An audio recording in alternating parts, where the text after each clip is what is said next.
Napuno si Jesus ng kagalakang mula sa banal na espiritu. Nang oras ding iyon, napuno si Jesus ng kagalakang mula sa banal na espiritu. At sinabi niya, "Pinupuri kita, Ama, Panginoon ng langit at ng lupa, dahil inilihim mo ang mga katotohanan ito sa mga taong ang akala sa sarili mga marurunong at matatalino, at inihayag mo sa mga taong tulad ng bata na kaunti lang ang nalalaman.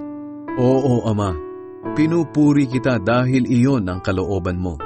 Pagkatapos, sinabi niya sa mga tao, "Ibinigay sa akin ng aking Ama ang lahat ng bagay. Walang nakakakilala sa anak kundi ang Ama, at walang nakakakilala sa Ama kundi ang anak, at ang mga taong nais kong makakilala sa Ama." Humarap si Jesus sa mga tagasunod niya at sinabi sa kanila ng sarilinan, "Mapalad kayo dahil nakita mismo ninyo ang mga ginagawa ko. Sinasabi ko sa inyo na maraming propeta at mga hari noon ang naghangad na makakita at makarinig ng nakikita at naririnig ninyo ngayon, pero hindi ito nangyari sa panahon nila.